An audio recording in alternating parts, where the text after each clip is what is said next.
Hey there, all you beautiful souls. I hope your day has been absolutely fantastic. It's a pleasure to have you back for yet another exciting episode of What If Naruto Was Sent to the Fairy Tale Universe. Don't forget to pay a visit to the author of this captivating fanfiction and show them some love.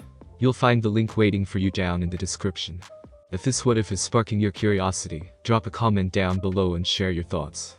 And while you're at it, don't miss out on exploring the plethora of other intriguing what ifs available on this fairy channel. Alright, let's not keep you waiting any longer, let's dive right into this thought-provoking video. By the time Naruto pulled himself from the wall, Levy and Gadgil were sat on a stone, the small girl chatting with Lucy and Kana of all people.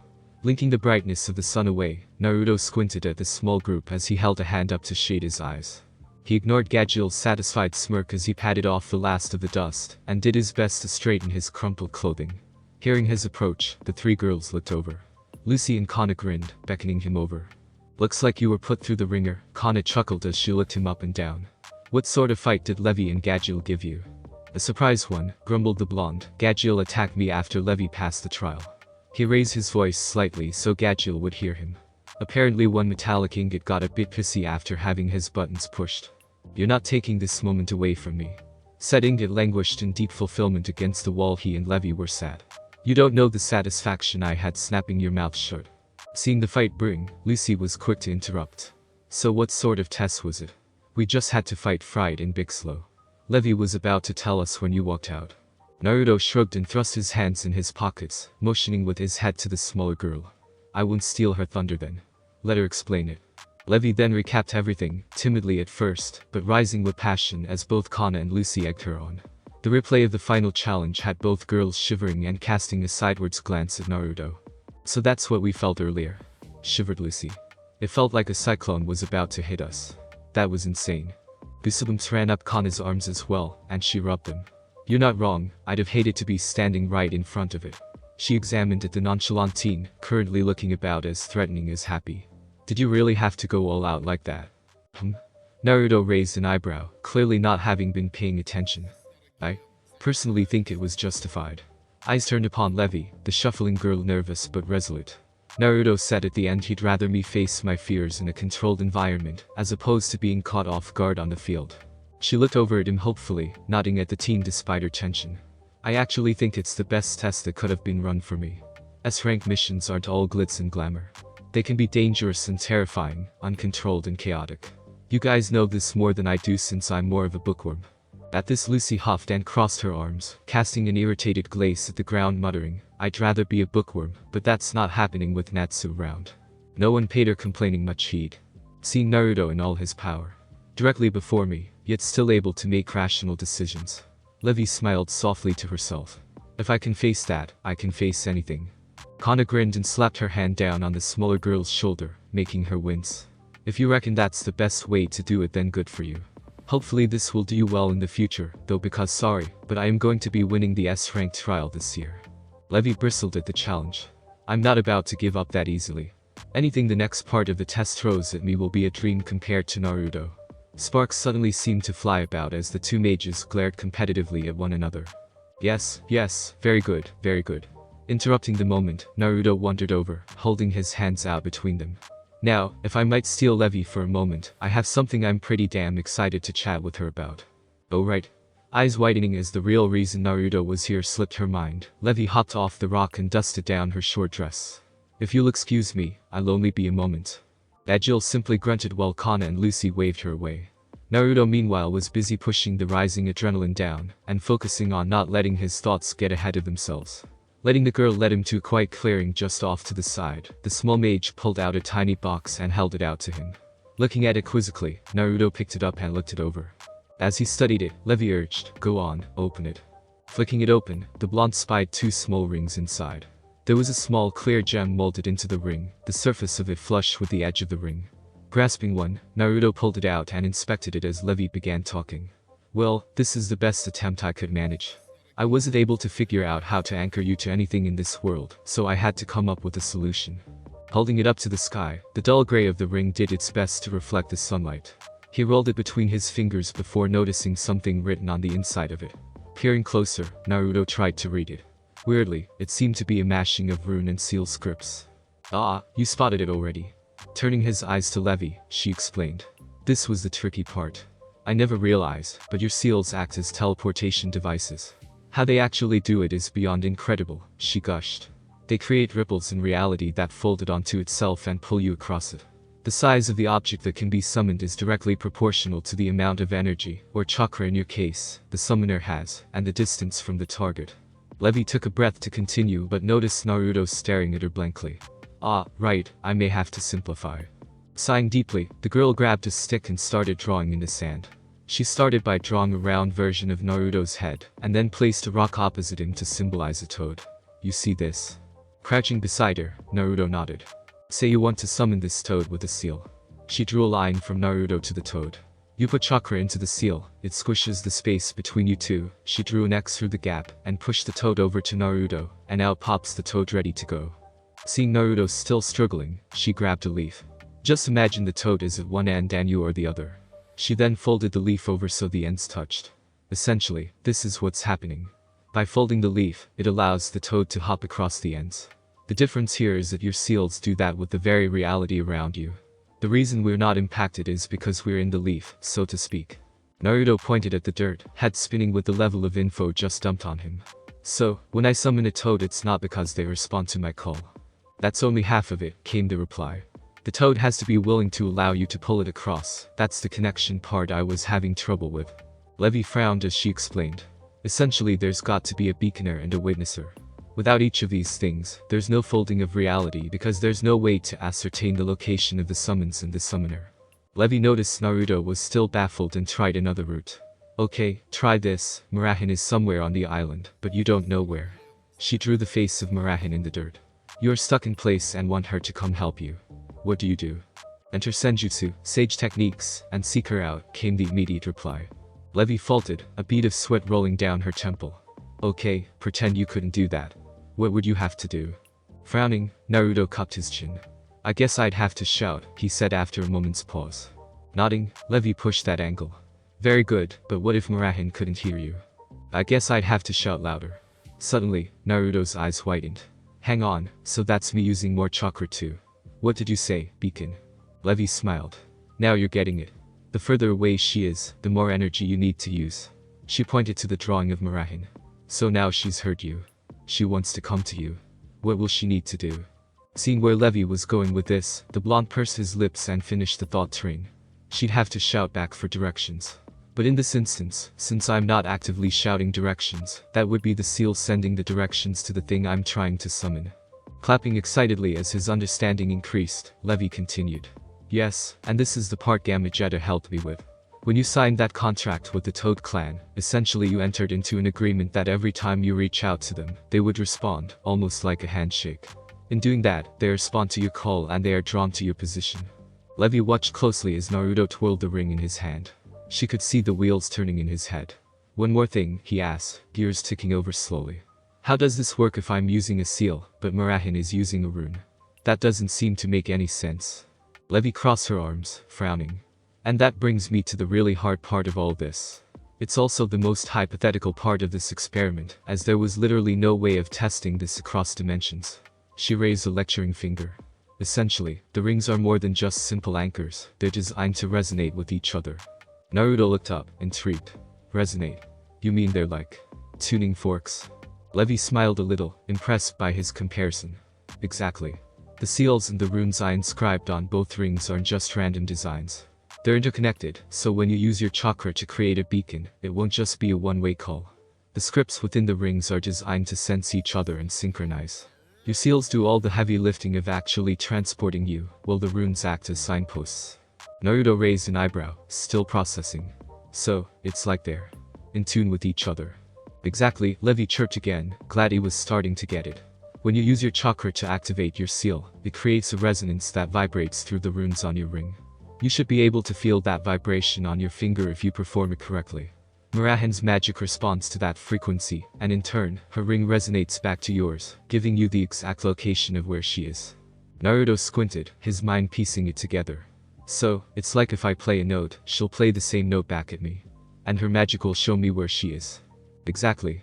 The seals and runes are kind of like complementary frequencies, Levy explained. Your chakra initiates the signal like striking the first chord, and Murahen's magic is the response, the echo that tells you where she is. The rings create the harmonic link between the two of you. It's that resonance that allows you to jump to her. Got it? Naruto said, smiling at the clarity. So, the seal is like the signal, and the runes on Murahen's ring are the receiver. And when they resonate, the space-time full thing happens, right? Levy nodded, visibly relieved that he was following. Exactly. The rings essentially communicate through that resonance, allowing the space between you to collapse. And since her magic is the receiver, it ensures that the connection is guiding you directly to her position, even across dimensions. It's not just some random shot in the dark. Naruto grinned, looking down at the ring again, then back up at Levy with a new sense of determination. Alright, then. I think I've got it. I'll call out, the rings will sync up, and I'll jump right to her. Just need to focus on the vibration part. Exactly, Levy confirmed. She then paused, eyes softening and looking down with worry. However, this is all just in theory. I don't know if it will actually work. The hypothesis checks out, but that's a lot different to real-world application. Naruto offered her a comforting grin. I'll make sure it works. I've got no other choice. This is all I've got to go on, and you just threw me a lifeline with these rings. I cannot thank you enough. Levy smiled, a mix of pride and concern in her expression. I believe you, Naruto. But be careful. Just because you can jump doesn't mean the distance won't be tricky. Make sure you focus on that resonance. That vibration, when you reach out. Make sure it's buzzing as fast as possible. The sharper the buzz, the closer you land to Murahen.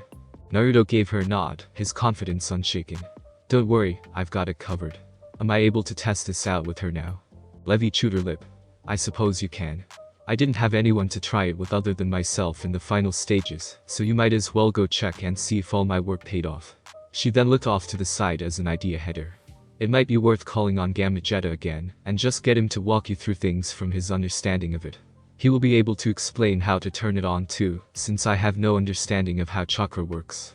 She suddenly squeaked in surprise as Naruto snatched her up in a big hug, twirling the girl around. Oh Levy, you're the best. Thank you so very much. Dropping the dizzy girl to her feet, Naruto abruptly shot into the air and disappeared out of sight.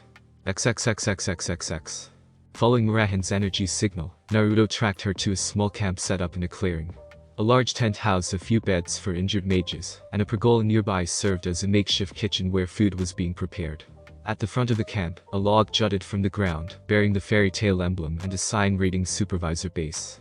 Swooping down to light just outside campgrounds, Naruto called out as he ran into the pergola, Mira-chan. Mira-chan. I got a surprise. Oh, Naruto. Good to see you're here. Who did you get to test? Urza's voice called back instead, the vibrant Redeed manning the stove as she tied an apron on. A pot of vegetables was slowly beginning to boil before her, steam wafting up into her face. Coming to a stop, Naruto also spotted Lisana and Juvia sat at a table opposite Murahen, each looking a bit disheartened. Naruto could only guess they were unfortunate enough to have been knocked out during the first round, and decided to keep quiet about it. I got Levy and Gadgil. They passed with flying colors. You? Urza pointed at the two aforementioned girls, and Naruto wished he'd just kept his mouth shut. I had the honor of testing these two fine mages.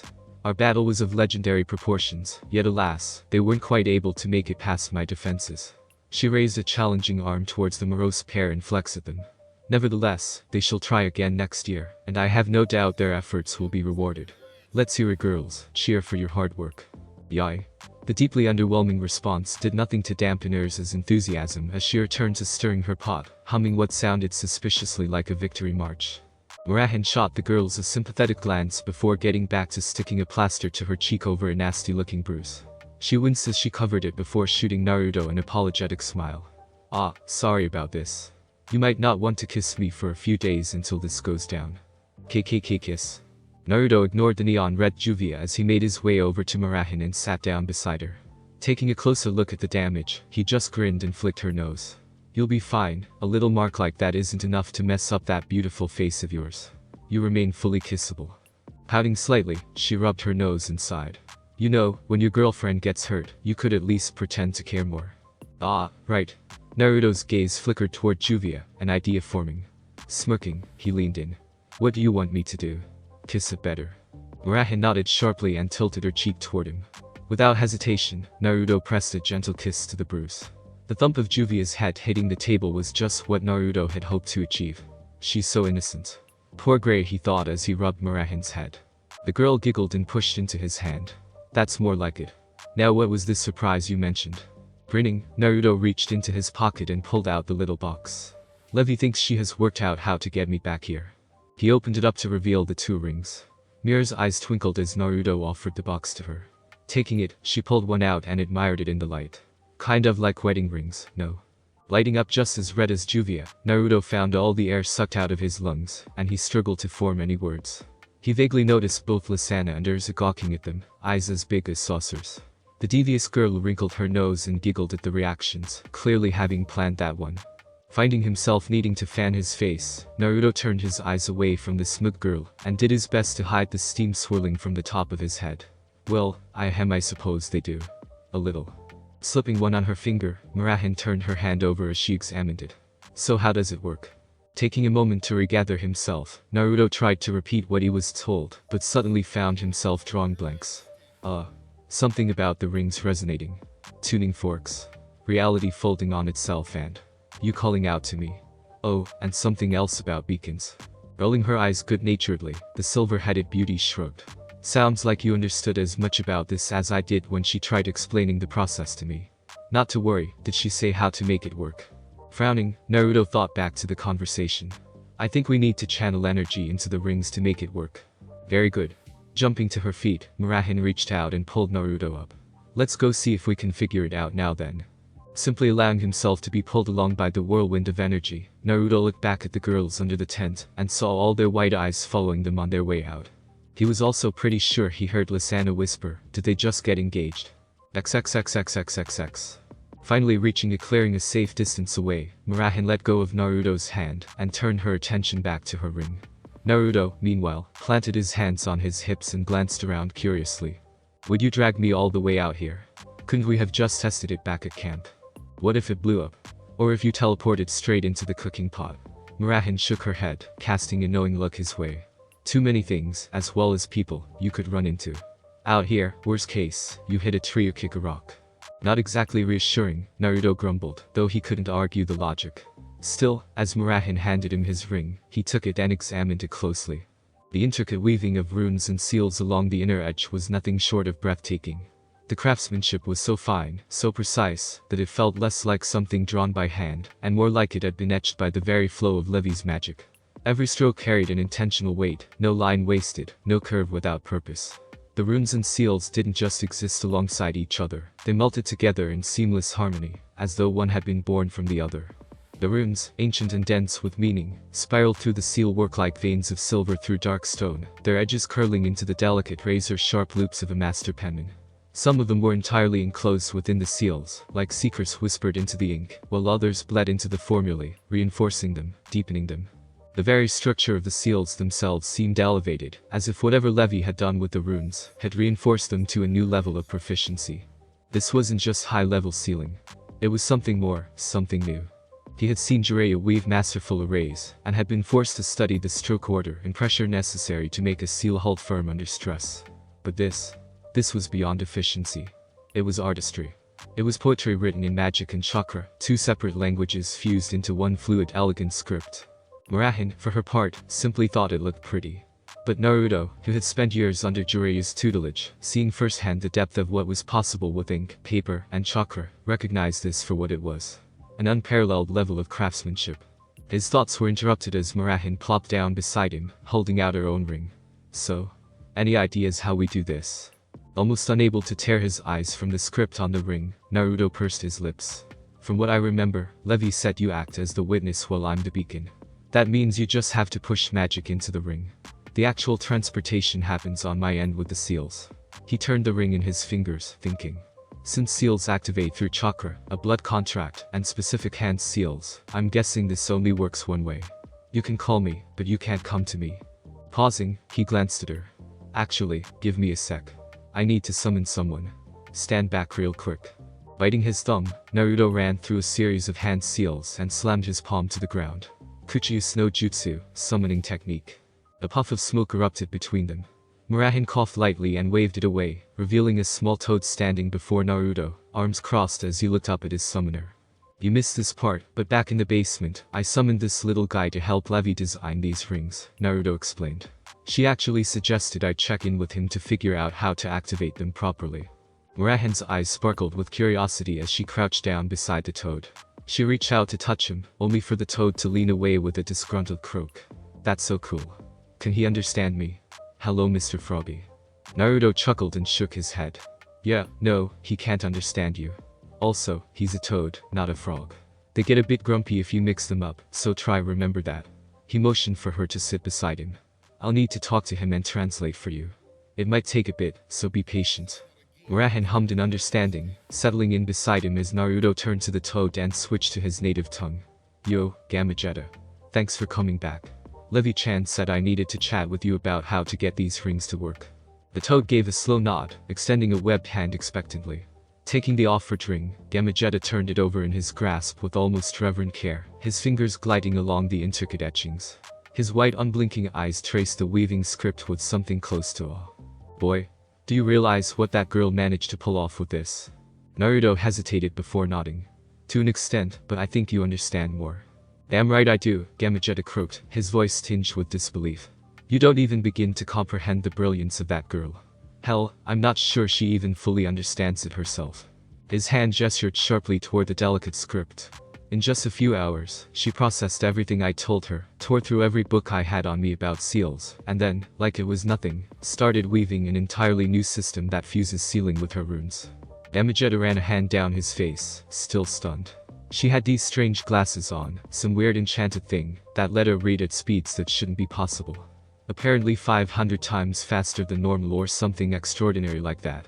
She flipped through complex seal matrices in seconds, absorbed their structures, and then, like she was just sketching in a damn notebook, started designing original seals on the spot. The toad shook his head, his disbelief deepening, and started ticking things off on his fingers. By the first hour, she had a grasp of sealing fundamentals on par with Jiraiya-chan, rest his soul. By the second, she was drafting prototype teleportation scripts.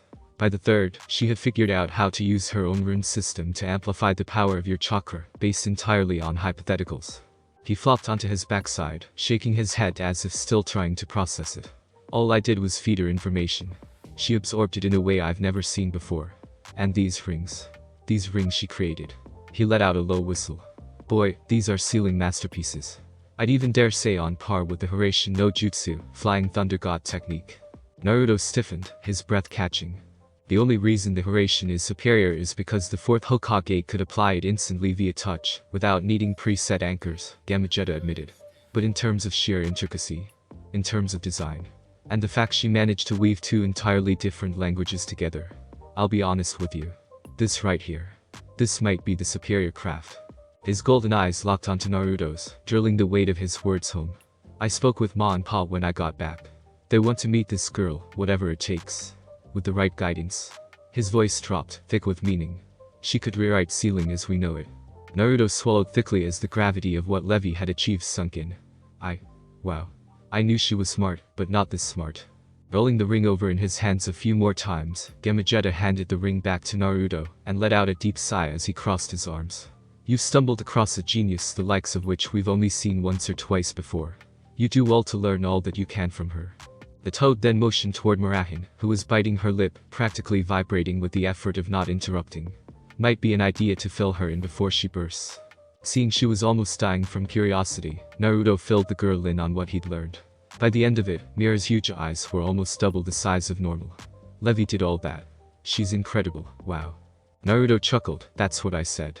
It's incredibly high praise.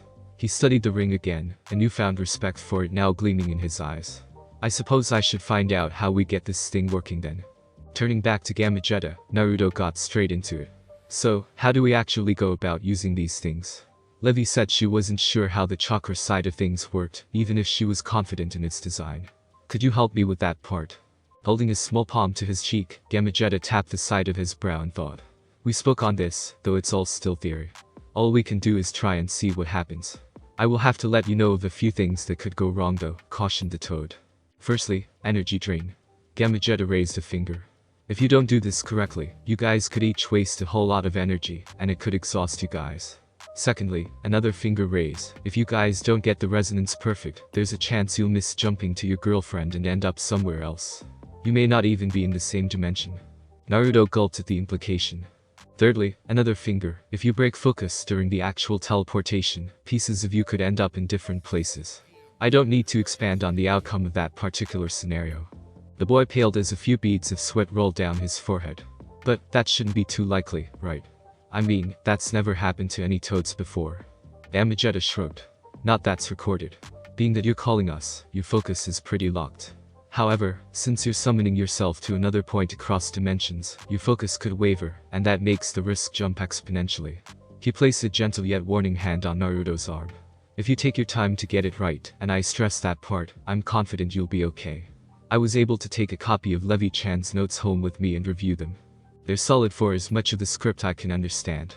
Is everything okay? Turning an eye to Murahin, he saw her looking worried again, her big eyes asking if anything was wrong.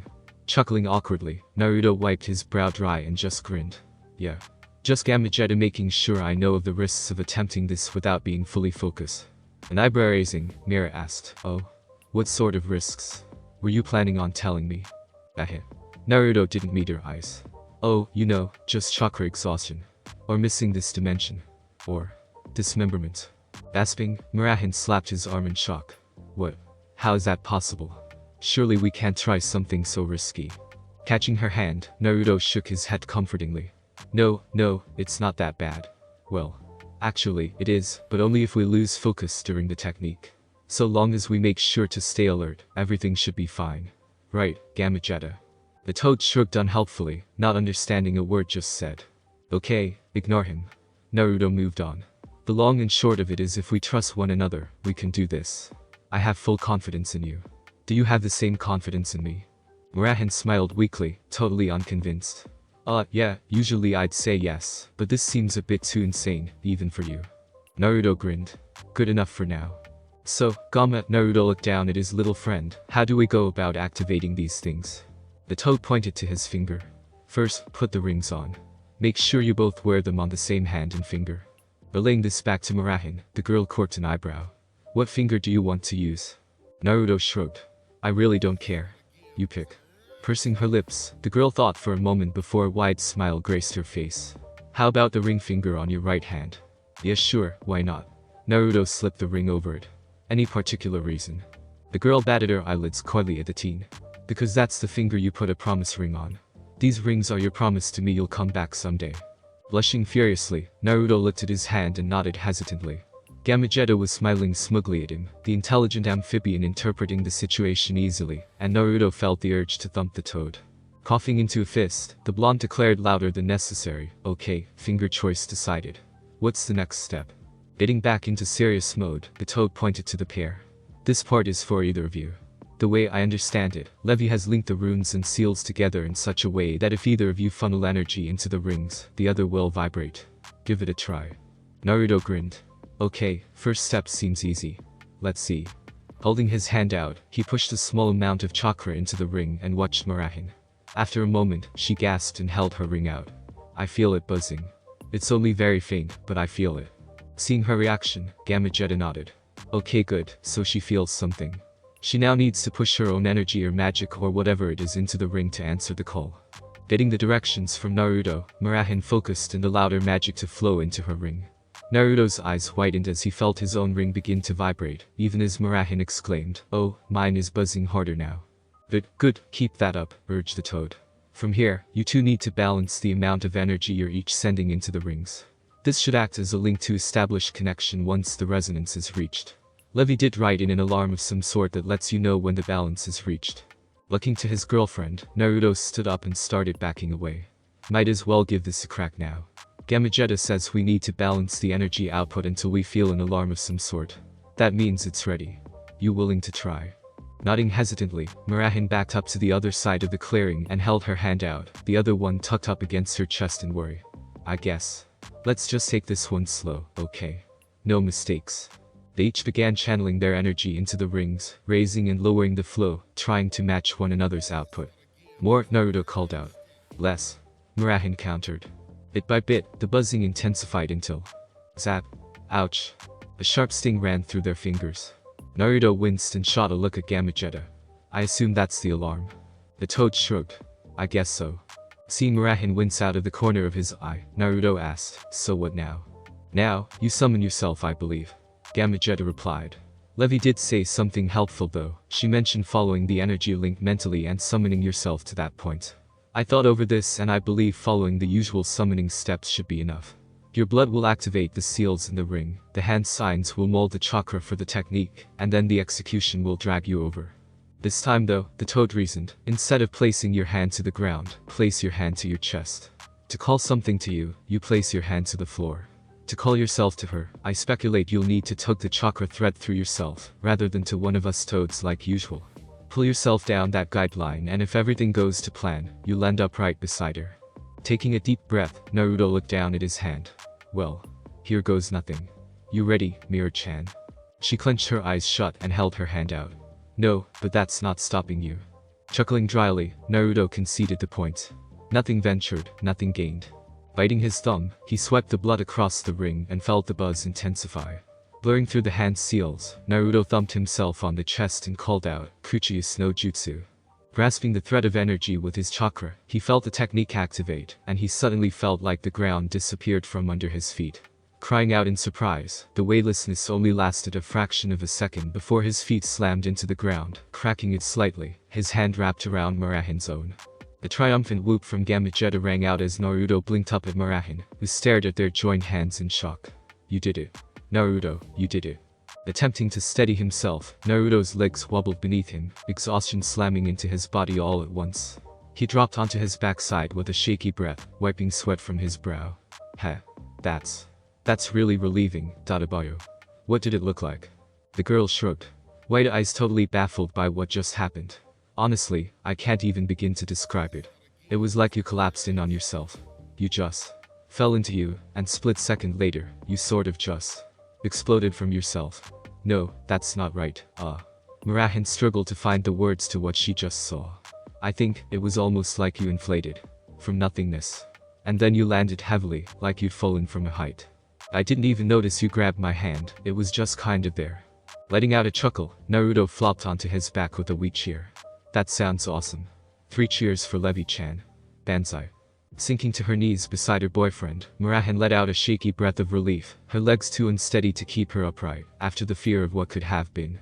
Resting back on her hands, head raised to the sky, she let the emotions run through her before looking back down at Naruto as Gamagetta hopped over.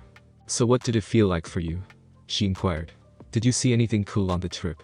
Reaching out to scratch the toad as he arrived, Naruto shook his head from the ground. Nah, nothing really.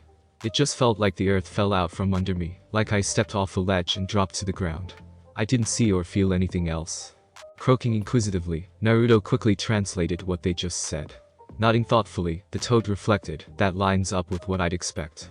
If the transition was truly instantaneous, then it should have felt like just a single step. Compressing reality like that means you were practically within arm's reach of the young lass the whole time. He then poked Naruto's nose. As for why you're so exhausted. Did you lose focus for any moment in the technique? Naruto pursed his lips and thought back. If I did, it was only for a second when I felt the ground disappear beneath my feet. It caught me by surprise. Fair enough, mused the toad. You will want to make sure you're ready for that drop next time then. If you're this exhausted from stepping over such a small distance, imagine actually hopping dimensions. There's every chance you'll die from chakra exhaustion. Gamagetta stared pointedly at Naruto, who had quirked an eyebrow disbelievingly. Yes, even you are susceptible, Mr. Supposedly Infinite Chakra. For now though, I must run home and report this to Ma and Pa. Looking between the two humans, the toad gave them his small bow. They absolutely must hear about this monumental achievement. You should probably go and let Levy-chan know it worked too, I'm sure she's interested to hear the results. Rolling onto his belly, the blonde pushed himself up into a kneel. You go then, and thanks once more for the advice. We couldn't have done it without you. Croaking in agreement, Gamagetta gave Murahin a wave before vanishing in a puff of smoke. Startled by the sudden bang, Murahin let out a small squeak before calming her racing heart. Shaking her head in disbelief, she exhaled, that has got to be one of the wildest 30 minutes of my life. Does this kind of thing happen all the time in your world? Pulling himself to his feet, he reached out and held Mirror to hers. Not all the time, but often enough. You kinda get used to it after a while. Now, mind letting me use you as a walking stick to get back to camp? My legs are still kinda wobbly. Rolling her eyes, she let Naruto rest a heavy hand on her shoulder as she tucked herself under his armpit, and the two walked back to the others. XXXXXXX. Naruto flopped into one of the chairs in the camp and greedily accepted the bottle of water handed to him. Sucking it down with gusto, he heard Urza and Murahin animatedly begin to discuss what they'd been up to. Murahin was particularly excited and seemed to forget her previous hesitation about trialing the spell in favor of the route Naruto now had to return. He chuckled but didn't say anything, content to let her have her moment. Urza's eyes progressively got whiter and whiter as the climax of the tale drew near. Juvia and Lisana were leaning in as well, ears burning with interest. And then he kind of just went shoop into himself, and then Blue popped back out right in front of me. I don't even know how he grabbed my hand, but he was there, from all the way across the field, all sweaty and happy and successful. Levy cannot be praised enough for what she's done with these rings. Holding up her hand proudly, Murahin puffed up her chest as she displayed her new jewelry to the three ladies, all of them gawking at the ring in disbelief. Foo, so what do you think of this? So wait, did you and Naruto actually get married while you were out there? Water blasted from Naruto's nostrils at Lisana's comment, and Murahin's face went as red as Urza's hair. And no, that was a joke.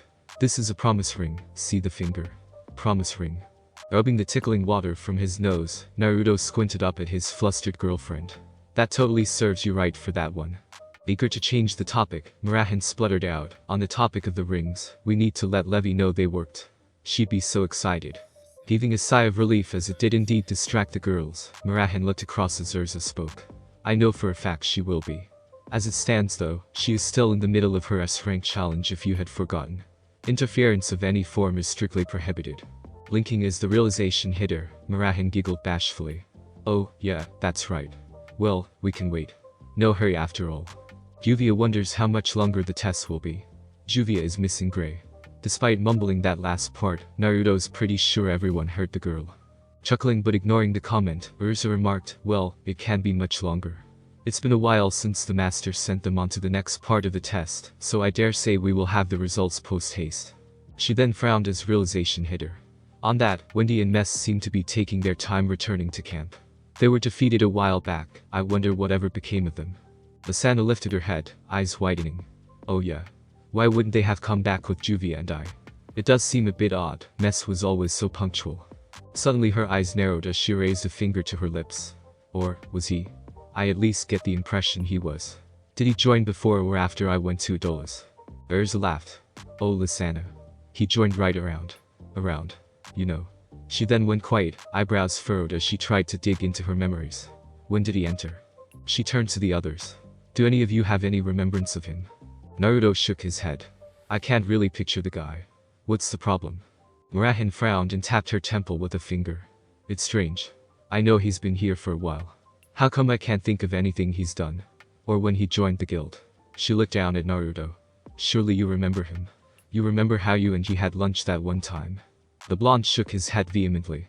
I have the strangest impression of knowing him, but I can't think of who he is. How do you remember him?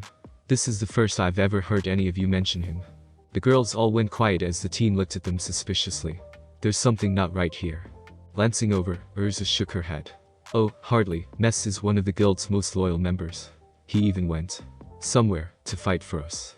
Perusing the girls and their varying levels of confusion, Naruto raised the ram hand sign. Ladies, just grab something for a moment, I want to try something.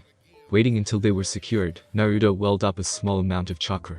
Kai, release. A wave of energy washed over the girls, and they all staggered momentarily. Immediately any impression of knowing who this mess vanished from Naruto's mind. From the way the mage's eyes sharpened, he guessed they experienced the same thing. Naruto. Urza barked, all business and no nonsense. What was that technique you just performed? It's a simple disruption technique, the teen explained. It interrupts any genjutsu, or illusionary techniques, a shinobi might throw over you. Anything from sleep, to hallucinations or anything else, it works by interfering with the chakra holding you or your team. It breaks the illusion's hold on you. Growling, the fiery Redi dripped of her apron and grabbed Juvia. Juvia, you coming with me? Your invulnerability to physical attacks would be useful in this instance. Murahin, you and Lisana remain here in case they arrive after we've left. Naruto, recover your energy for now. I doubt anything overly insidious is afoot, however I'd rather you available to back up these two if necessary. Any complaints? Even if Juvia looked like she did, they went unvoiced as Urza's stern eyes surveyed the group. Good. Nodding once, the Radiant spun on her heel and dragged her fellow mage out of the tent.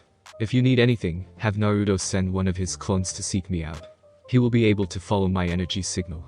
As the duo disappeared into the shrubbery, Lysandra growled softly and grunted, so who is this guy and what's he doing here? I have a right mind to chew his ear off. Murahan humphed in agreement, arms crossed angrily under her bust. You're not wrong. I have a stern word or two in mind to tell him. Naruto certainly had his reservations about whoever this guy was, but he was confident things were currently under control. Well, if Urza's onto the case, we know it'll be solved before long. Relaxing back into his chair, he sighed and pulled a magazine over his face. Wake me up if you need anything. I'm pooped so I'm taking a nap. XXXXXXX. Naruto's eyes fluttered open, and he let out a long sigh as he took in the all-too-familiar walls of the damp sewer. So much for getting some rest. A low, impatient rumble echoed from down the tunnel. Sighing again, he trudged toward the Kyuubi's lair. Meeting the massive fox's gaze, Naruto grouched, "What's going on?"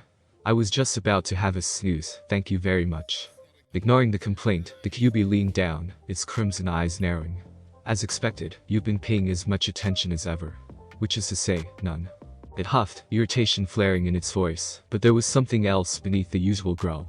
Something that gave Naruto pause. Uncertainty. "You do well to shut up and listen," the fox continued. "I've sensed something nearby. Something that warrants caution." Naruto stiffened, his brows drawing together. "Being confined to this blasted cage dulls my perception, but there's a void of energy on this island," the Kyuubi rumbled. "I cannot pinpoint its location, only that it has been moving to and fro for some time now." The growl rumbled from deep in its throat. "The unnaturalness of whatever this is has irked me enough to drag your sorry ass down here, just to make sure you tread carefully. The last thing I want is to be sucked into yet another mess I have to bail you out of." Naruto hesitated. Was the fox just messing with him? Normally, he wouldn't put it past the damn fuzzball. But this was the first time the Kyuubi had actively tried to warn him about something. That alone was enough to make him take it seriously. Taking a slow breath, he nodded. If you say so. I'll try to steer clear of anything void-like." "Good," came the flat reply. "If you bother to access your senjutsu, you'd be able to sense it yourself." Point made, the Kyuubi turned its head away, dropping onto its massive paws with a grunt. "You are dismissed." Naruto sucked in his lips, nodding silently. His mind churned with this new information, but something held him back before he left. "Hey Kyuubi." A single massive eye shifted toward him, half-lidded and disinterested. Naruto hesitated, then forced out, "Thanks for letting me know." That same strange look flickered through the Kyuubi's eye again, making Naruto shift uncomfortably under its gaze. Saying nothing more, he simply shut his eyes and willed himself away. XXXXXXX. An indeterminate amount of time later, Naruto was jolted awake by his chair getting bumped and the sound of shouting. Snorting as he pulled the magazine off his face, he blinked groggily. "What's happening, Mira-chan? You good?" Before he could fully wake up, several hands clamped down on his wrists and ankles, trying to restrain him. What the hell? His vision cleared and the sight of the mages who'd surrounded him made his blood run cold. He knew those uniforms. His shock was fleeting, instantly replaced by anger. "Get off me." Chakra surged through his body, and the hands holding him might as well have been made of paper. Tearing free, he grabbed the nearest mage in a crushing grip. Power erupted from his feet, rocketing him into the air with his captive in tow. The maid screamed as they broke through the treetops, Naruto's blazing eyes locked onto theirs. "Where the hell did you lot come from?" The mage in question struggled under his grip, the fabric around their neck rapidly cutting off their oxygen supply. They croaked out a reply, and Naruto didn't ease up despite the voice being decidedly female. "We're here for. Their bodies slumped, unconscious. Naruto cursed his impulsiveness. Scowling, he glanced back down to where he had launched from. The cluster of mages stood below, shouting and pointing up at him. His growl rumbled through his chest. Grimwar Heart. The bane of his existence in Earthland. The faction whose master had handed him one of the worst beatings of his life. Fury burned in his veins as he dropped the unconscious mage straight toward her comrades. "I owe you lot some payback." The moment they scrambled to catch their falling ally, Naruto was on them. He landed right in their midst with a heavy thump. "Get him!" One of them shrieked in panic. But before any of them could react, Naruto was gone. A violent wind blasted through the group as, one by one, they were struck harder than they had ever been hit before. The teen was moving too fast to track, his righteous fury leaving no mage untouched. Bodies flew left, right, and center as he weaved through them with brutal precision. He made sure of one thing: none of them would be getting back up. Clearing them out in record time, Naruto's sharp eyes swept over the camp, locking onto Murahin as she dished out her own brand of punishment. Even untransformed, she was still an S-class mage and a force to be reckoned with. The real problem wasn't the quality of Grimmerhart's mages. Rather, it was their quantity. Hundreds of them poured from the forest in waves, not to overwhelm but to hinder, throwing themselves recklessly at Murahin and Lisana like cannon fodder. Something wasn't right. They're stalling. But for what? If it were anyone else, this might have been an issue. For Naruto though, there was no guild in all of Earthland who could challenge him on numbers. Crossing his fingers, Naruto called out his favorite technique. Tajikage Bunshin no Jutsu, Mass Shadow Clone Technique. In an instant, the battlefield shifted. It wasn't a fight. It was a massacre. The sheer volume of clones turned the tide in moments. Grimmerhart's grunts didn't stand a chance. No matter what they threw at him, his relentless army crushed them under sheer numbers. Worse still, for every clone that popped, 5 more took his place. Minutes later, the area was wiped clean. Naruto strode toward the sisters, his steps calm but cold. They stiffened slightly under his gaze. Noting this, he softened his expression and asked gently, "Either of you hurt?" Lisana shook her head, though her voice wavered. "No, we're okay. They got the jump on us before we could wake you, though. I'm glad you're all right." She glanced at the clones warily, clearly wanting to ask but hesitant. Murahin smoothed a hand over her sister's hair. "That's Naruto's version of thought projection," she whispered. "Pretty effective, yeah." Naruto's gaze sharpened as he looked over the scattered bodies. "So, did any of them say what they wanted?" Murahin met Lisana's eyes before shaking her head. "No. They just attacked. We didn't even think to ask." Before they could dwell on it, a bright red flare exploded overhead. The sisters froze. Naruto followed their gaze skyward.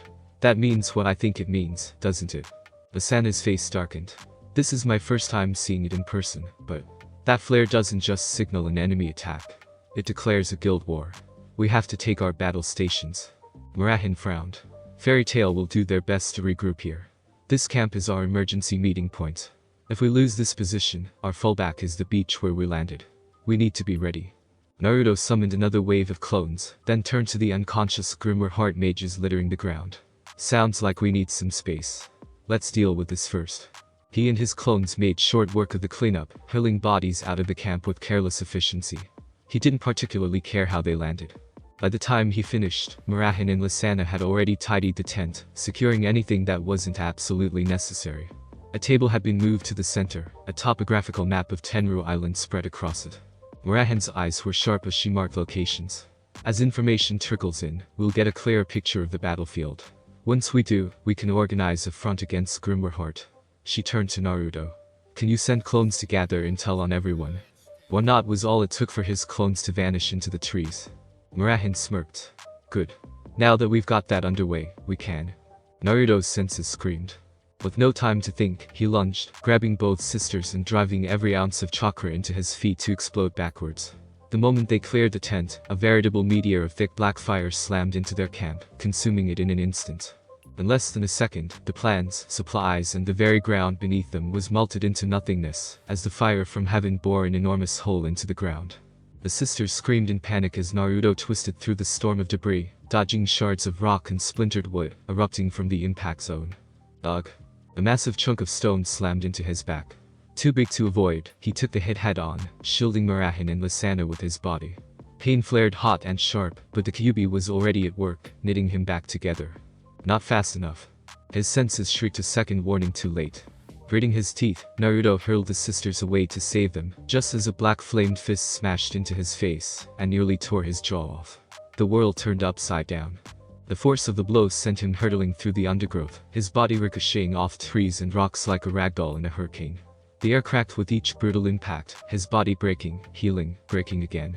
Finally, his flight ended with a bone-jarring crunch against a massive boulder, his impact sending fissures across the stone face. Blood gushed down his chin as he let out a wet cough. Several loose teeth clattered to the ground, spat out with a growl. Oh. What the hell was that? His head swam.